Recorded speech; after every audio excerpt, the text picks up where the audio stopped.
প্রকাশ সিনহা আমাদের সঙ্গে সরাসরি সিটি কমপ্লেক্স থেকে রয়েছেন। প্রকাশ, এরকম তুমি বলছিলে যে একদিকে যেমন বেশ কিছু প্রশ্নের উত্তর আজকে খুঁজবেন ইডির তদন্তকারী অফিসাররা, সেই সঙ্গে সেই অডিও রেকর্ডিং যেখানে বিস্ফোরক কিছু তথ্য রয়েছে, সেই অডিও রেকর্ডিং প্রয়োজনে শোনানো হতে পারে অভিষেক বন্দ্যোপাধ্যায়কে। একদমই, যেটা ইডি সূত্রের খবর, প্রথমে ৫,০০০ পাতার নথি, তারপর নতুন কিছু তথ্য এবং টাকার লেনদেনের হিসেব এবং সেই বিস্ফোরক অডিও রেকর্ডিং কি রয়েছে। ইডির দাবি যে সিবিআইয়ের কাছ থেকে তারা যে অডিও রেকর্ডিং পেয়েছে সেখানে কিন্তু তারা দেখতে পাচ্ছে যে অভিষেক বন্দ্যোপাধ্যায়কে কত টাকা দিতে হবে, কত টাকা দিলে তিনি কিন্তু কাজ করতে দেবেন, অর্থাৎ চাকরি বিক্রির কত টাকা অভিষেক বন্দ্যোপাধ্যায়ের কাছে পৌঁছে দিতে হবে তার তথ্য রয়েছে। এবং কে বলছে? সুজয় কৃষ্ণ ভদ্র, অর্থাৎ কালীঘাটের কাকু।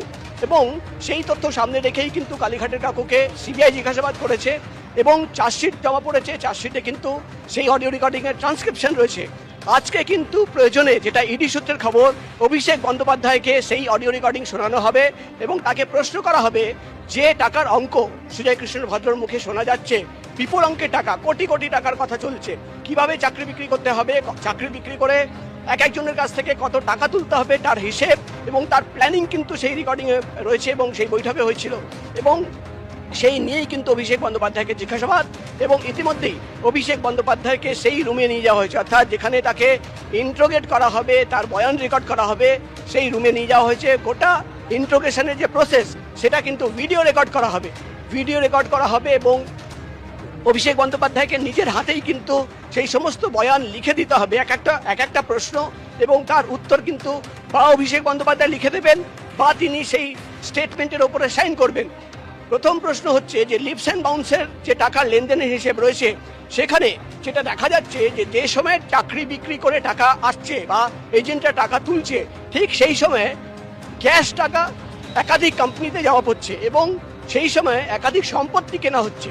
তাহলে কি ইডির প্রশ্ন, সেই সমস্ত চাকরি বিক্রির টাকা দিয়েই সম্পত্তি কেনা হলো? চাকরি বিক্রির যে নগদ টাকা সেটাই কি একাধিক অ্যাকাউন্টে জমা পড়লো? লিপস অ্যান্ড বাউন্সকে ইউজ করা হলো এবং ৫,০০০ পাতার যে নথি, সেই নথিতে যে তথ্য রয়েছে সেই তথ্য সামনে রেখে তাকে জিজ্ঞাসাবাদ।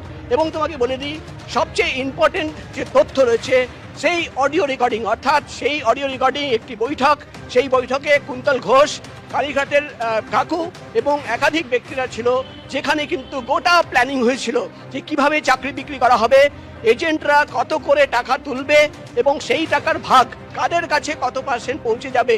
সেখানেই কিন্তু এক ধরনের হিসেব করা হচ্ছে যে চাকরি বিক্রি করে যে টাকা আসবে তার কতটা ভাগ কার কাছে পৌঁছে যাবে। এবং সেখানেই কিন্তু কালীঘাটের কাকুকে বলতে শোনা যাচ্ছে যে অভিষেককে কত টাকা দিতে হবে এবং অভিষেক কম টাকা দিলে অভিষেক কিন্তু মানবে না। এবং এই বিষয় নিয়ে অভিষেক বন্দ্যোপাধ্যায়ের কি বক্তব্য, তার কাছে চাকরি বিক্রি কোনো টাকা গিয়েছিল কিনা সেটা নিয়ে প্রশ্ন করা হবে এবং প্রয়োজনে সেই অডিও রেকর্ডিং শোনানো হবে। ইতিমধ্যেই কিন্তু আরেকবার ছবি তোমাকে দেখাবো, শান্তনুকে বলবো, সামনে যে ইডির দপ্তর তুমি দেখতে পাচ্ছ, 7 তলায় ইডি দপ্তর। ইতিমধ্যেই অভিষেক বন্দ্যোপাধ্যায় তিনি কিন্তু পৌঁছে গেছেন এবং তিনি পৌঁছে যাওয়ার পর তাকে কিন্তু বসিয়ে রাখা হয়েছে এবং ভিডিওগ্রাফ করা হবে গোটা ইন্ট্রোগেশন যে প্রসেস। এবং ভিডিওগ্রাফ করার পর অভিষেক বন্দ্যোপাধ্যায়কে সেই প্রশ্নের তালিকা নিয়ে ইডি অফিসাররা জিজ্ঞাসাবাদ শুরু করবেন এবং তিনি যে বয়ান দেবেন বা তিনি নিজের হাতে লিখে দেবেন বা তার বয়ান লিপিবদ্ধ করে তাকে সই করতে বলা হবে। অর্থাৎ একটা সারাদিনের প্রসেস। এবার দেখার বিষয় হবে যে প্রথম দফার যে ইন্ট্রোগেশন, অর্থাৎ 12 পাতার যে কোয়েশ্চেনের প্রশ্নের তালিকা তৈরি করা হয়েছে, যেখানে 50 থেকে 60টি প্রশ্ন রয়েছে, সেই প্রথম দফার জিজ্ঞাসাবাদ শেষ হওয়ার পর ইডি আধিকারিকরা অভিষেক বন্দ্যোপাধ্যায়ের বয়ানে সন্তুষ্ট হন কিনা সেটাই কিন্তু দেখার বিষয়। সন্তুষ্ট না হলে দ্বিতীয় দফায়, আবার তৃতীয় দফায় এবং ইডির যে সিনিয়র অফিসাররা তারাও কিন্তু জিজ্ঞাসাবাদ করবেন অভিষেক বন্দ্যোপাধ্যায়কে। সব মিলে ইতিমধ্যেই কিন্তু জিজ্ঞাসাবাদের যে প্রক্রিয়া, সেই প্রক্রিয়া শুরু করেছেন ইডির গোয়েন্দারা। তার বয়ান রেকর্ড করা হচ্ছে এবং শেষের দিকে, পরের দিকে সেই অডিও রেকর্ডিং শোনানো হবে। এমনই খবর আমরা ইডি সূত্র মারফত জানতে পারছি যে অভিষেক বন্দ্যোপাধ্যায় যদি বলেন যে তিনি এই বিষয় নিয়ে কিছু জানেন না, তাকে কিন্তু সেই অডিও রেকর্ডিং শোনানো হবে এবং তারপরেই কিন্তু তাকে প্রশ্ন করা হবে যে টাকা দেওয়ার কথা সুজয় কৃষ্ণ ভদ্র বলছেন সেই টাকা তিনি পেয়েছেন কিনা এবং যে সম্পত্তি কেনা হলো, একাধিক জায়গায় যে সম্পত্তি কেনা হলো, তিনি শুধুমাত্র একজন সাংসদ ছিলেন, এত টাকা কোথা থেকে আসলো, কোথা থেকে সম্পত্তি কেনা হলো, লিপস অ্যান্ড বাউন্সের কাছে যে কনসালটেন্সি নামে দিনের পর দিন টাকা নেওয়া হয়েছে, তুমি জানো মার্লিন বলে একটি সংস্থার নাম উঠে এসেছিল, তার নামেও কিন্তু চার্জশিট করা হয়েছিল। অর্থাৎ কি টাকা একেবারে অর্থাৎ প্রকাশ, অভিষেক বন্দ্যোপাধ্যায় তাকে জিজ্ঞাসাবাদ ইতিমধ্যেই শুরু হয়েছে, যে খবর পাওয়া যাচ্ছে, এবং সিজে কমপ্লেক্সে সূত্রে অবশ্যই নজর থাকবে সেই দিকে। প্রকাশ সিনা আমাদের আরেক প্রতিনিধি এই মুহূর্তে আমাদের সঙ্গে সরাসরি রয়েছেন। এর আগেও তোমার সঙ্গে প্রকাশ কথা হচ্ছিল, তুমি বলছিলে একেবারে রীতিমতন প্রশ্নমালা তৈরি করে একাধিক এরকম প্রশ্ন রয়েছে, একাধিক খটকা রয়েছে তদন্তকারী আধিকারিকদের, যেটা নিরসনের জন্য তারা মনে করছেন যে অভিষেক বন্দ্যোপাধ্যায়ের জিজ্ঞাসাবাদটা প্রয়োজন।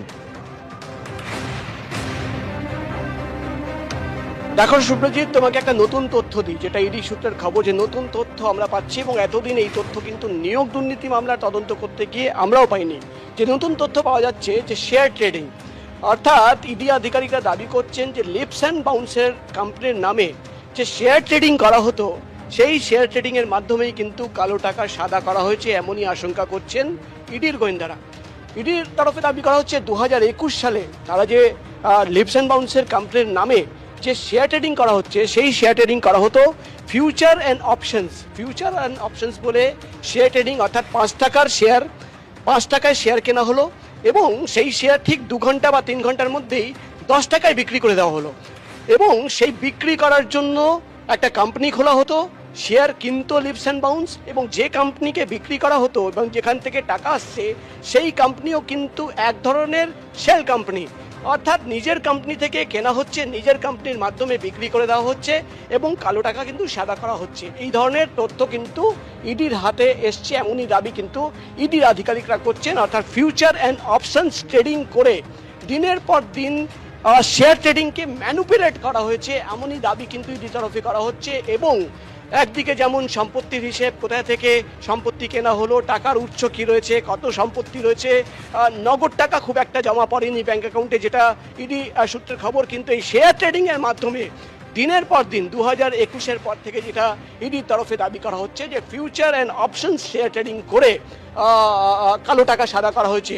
এবং অভিষেক বন্দ্যোপাধ্যায়কে একদিকে যেমন এই সম্পত্তি, টাকার উৎস কি, কত টাকার তিনি সোর্স অফ ইনকাম ছিল, এই সমস্ত প্রশ্ন তো করা হবে, কিন্তু মূলত যেটা ইডি সূত্রের খবর যে শেয়ার ট্রেডিং নিয়ে তারা কিন্তু অভিষেক বন্দ্যোপাধ্যায়কে জিজ্ঞাসাবাদ করতে চান। অর্থাৎ শেয়ার ট্রেডিং এর মাধ্যমে ফিউচার অ্যান্ড অপশনস ট্রেডিং করে লিপস অ্যান্ড বাউন্স কত টাকা কালো টাকা সাদা করেছে, এবং কিভাবে এই গোটা শেয়ারের খেলা চলতো, সেটাই কিন্তু তদন্তের বিষয়, এবং সেই তথ্য সামনে রেখেই কিন্তু অভিষেক বন্দ্যোপাধ্যায়কে প্রশ্ন করতে চান ইডির গোয়েন্দারা। ধন্যবাদ প্রকাশ।